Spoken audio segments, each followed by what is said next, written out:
fellow YouTubers have been waiting for this day for a long time.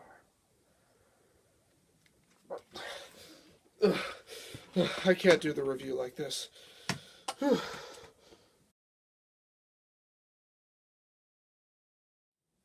Hey everybody, it's me, Jack, and I'm taking a break from my Christmas reviews to review a certain movie that has just come out. The latest installment in the Star Wars franchise, Star Wars Episode 8, The Last Jedi. After The Force Awakens, I was quite excited to see what would happen next in the galaxy far, far away. Of course, we had Rogue One the following year, but it wasn't until this year that we got the actual Episode 8 that would follow up the events of The Force Awakens. This time around, I was really excited to see this movie. And did it live up to expectations? Well, let's see. And once again, this review contains major spoilers from the movie, so you've been warned. Also, seeing how this is a new movie, the amount of images that I use in this video will be limited, and I'll just have to describe some of the things that happen. The plot of this movie takes place shortly after The Force Awakens. The First Order is hunting the Resistance, and they have to figure out a way to escape. Meanwhile, Rey has found Luke Skywalker, and wants him to train her in the ways of the Force. However, Luke Skywalker doesn't seem to be interested, as he feels that it's time for the Jedi to end.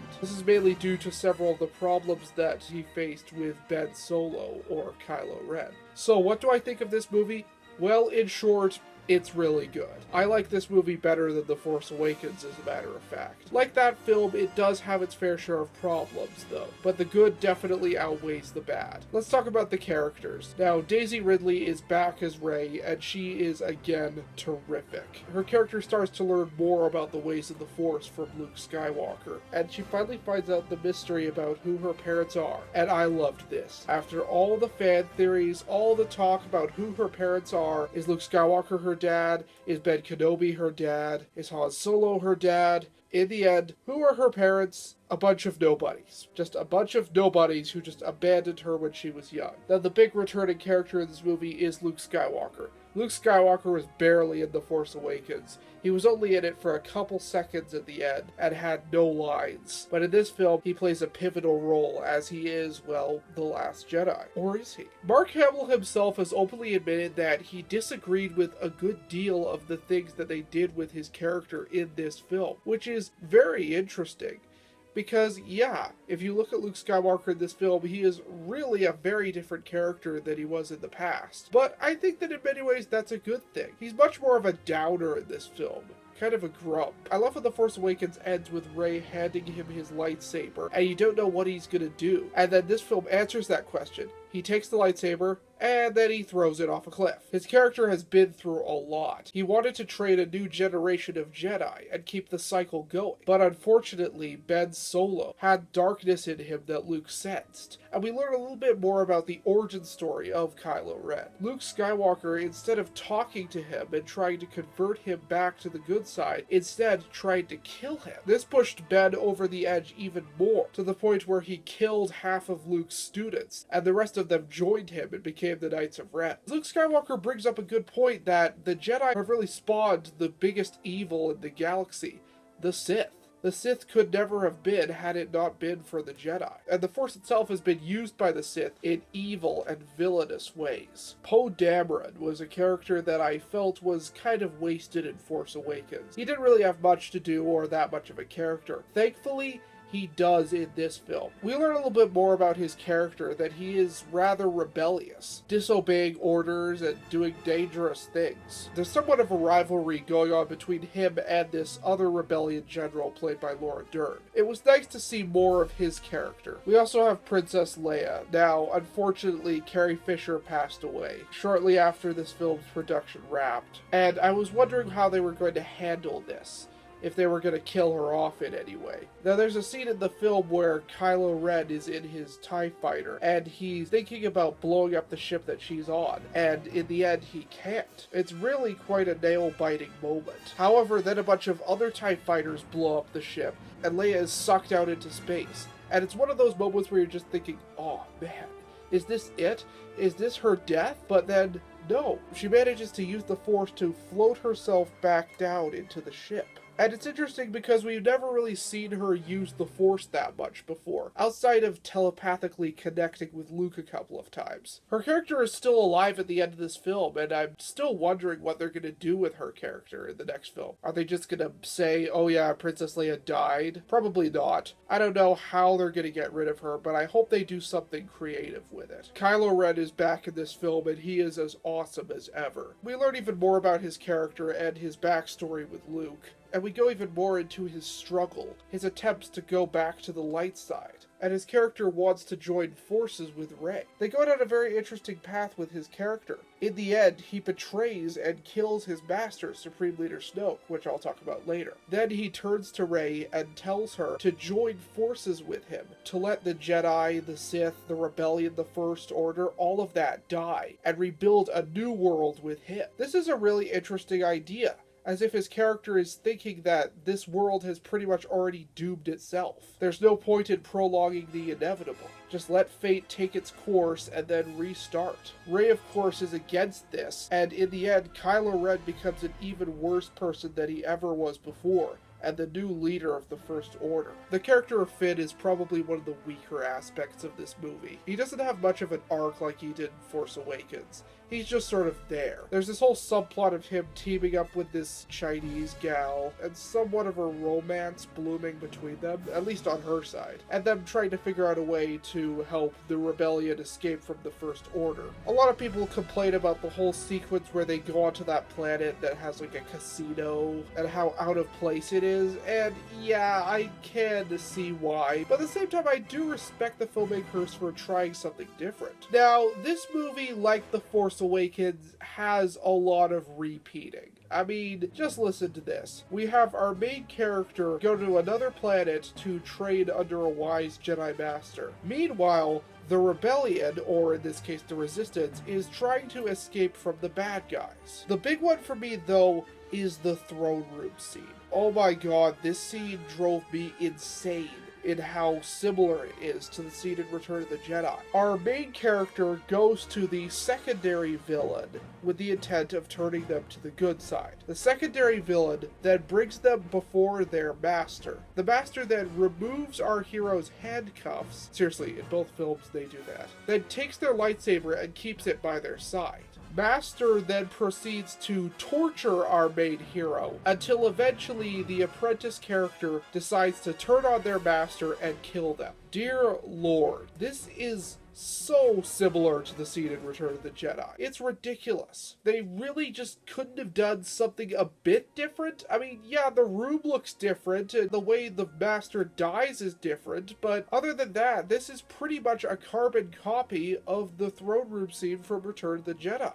They really couldn't have it be just between Rey and Snoke. Kylo could have just been off doing something else. I don't know, just something to just make it feel a little different. Now, let's also talk about Supreme Leader Snoke. In The Force Awakens, his character was a bit odd. The CGI on him was not very good, and it was somewhat confusing how large he was. This film does answer that question. He is normal size. The hologram was just making him look big. Let's start out with the positives with his character. The CGI is much better. In fact, half the time I was even wondering if it was CGI. I'm actually not sure if it's CGI or a puppet. I'm thinking it's CGI, but honestly, if I'm just thinking that it's CGI and I don't know that it's CGI, that goes to show just how impressive it is. I really did feel like I could reach out and touch him this time. His character was constantly built up in the trailers, and I was starting to get excited. His character was still a bit strange, but I definitely thought that he did have potential to be awesome. I like the relationship between him and Kylo Ren, as he believes Kylo Ren to be a failure at first. But then when Kylo Ren captures Rey and brings her before him, he gives him his title back as his apprentice, and gives him an opportunity to redeem himself by killing her. But despite that, Kylo still turns on his master, showing that even when he is being treated nicely, Kylo still isn't comfortable with the idea of working for this guy. Unfortunately, however, something happened that I honestly couldn't believe actually did happen. Kylo Ren kills Snoke. Supreme Leader Snoke dies in the second movie. My jaw was just dropped. installment. I mean, usually they save the death of the evil master for the final installment. It's pretty much Return of the Jedi, just a movie early. Now granted, again, the twist that follows this scene did help give the film a bit more of its own flavor. But I guess the issue, though, is that in hindsight, Snoke is a really weak and forgettable character. He's pretty much just a discount Emperor. Except the Emperor has some really badass moments. Snoke really doesn't. Even in death, the Emperor still managed to electrocute Vader's helmet, which eventually led to his death. Snoke, on the other hand, just goes out like a punk. Now, I certainly will give the film this, though. That was very unpredictable. It really managed to surprise me. So for that, I must commend the film. But yeah, I do still think that it really hurt the character of Snoke. And yeah, I'm not a fan of his character. But hey, at least it put an end to all those stupid Supreme Leader Snoke fan theories. Seriously, people. Mace Windu? I don't think so. That being said, though, again, I like how that Kylo doesn't just turn good. In fact, he replaces Snoke as the new main villain. So, for that reason, I actually didn't totally mind this twist, because it did give this scenario more of its own identity. It wasn't just the typical bad guy turns good and kills his master. It was bad guy turns semi-good and kills his master, but then goes back to being bad. One more character I would like to mention is Yoda. Yoda makes a cameo in this film as a ghost, and it was wonderful. Seeing this great character again, and not the silly CGI Yoda of the prequels. He's designed like the Yoda from the original trilogy, the classic Yoda, the Yoda that we all know and love.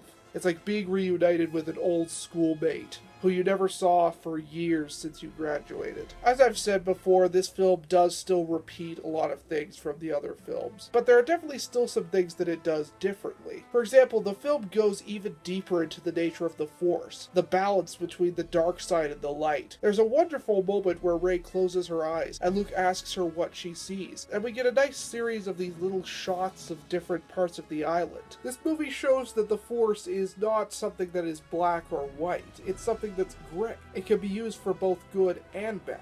The action in the film is awesome.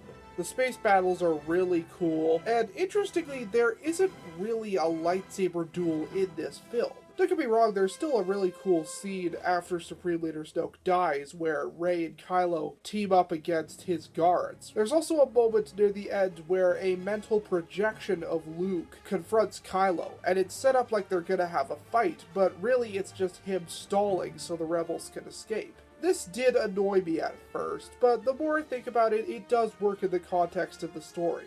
Luke isn't there to start a fight. He's just there to help the rebels escape. So I really didn't mind it that much. What about the Porgs? Yes, these characters are rather controversial, and I can tell you that they are perfectly cute and harmless creatures. They aren't annoying in any way, and yeah, there are some pretty adorable moments with them. Did they need to be there? No. Is their presence in the film clearly just there to sell toys? Probably. But again, it could have been much worse. This movie does have some really funny moments as well. Many of them are actually with Luke. Luke Skywalker does have some really funny scenes in this film. The music, once again by John Williams, is fine, but again, like in Force Awakens, there aren't any really memorable tracks. Although they do reuse tracks from The Force Awakens, and those tracks are definitely growing on me. Are there any other flaws that I have with this film? Well, Captain Phasma, again, doesn't really have much to do. Granted, she and Finn do have a rather decent fight scene, but even it isn't long enough, and then she's gone. She just dies. I think it's safe to say that she is the Boba Fett / Darth Maul of this new trilogy. There's also a moment near the end where it seems like Finn is about to sacrifice himself, and it's really quite powerful. But then that Asian chick comes in and saves him, and it just kind of strips the emotion away from you. Maybe it was a bit too early for his character to go, but I don't know. It just felt like a bit of a tease. But overall, The Last Jedi was a really great time, with exciting action, great visuals, interesting themes, amazing performances. The Last Jedi gets an 8 out of 10. So thanks for watching my review of The Last Jedi, and be sure to let me know what you think of the film. What did you like? What did you not like? Let me know in the comments section down below. And I'll see you next time.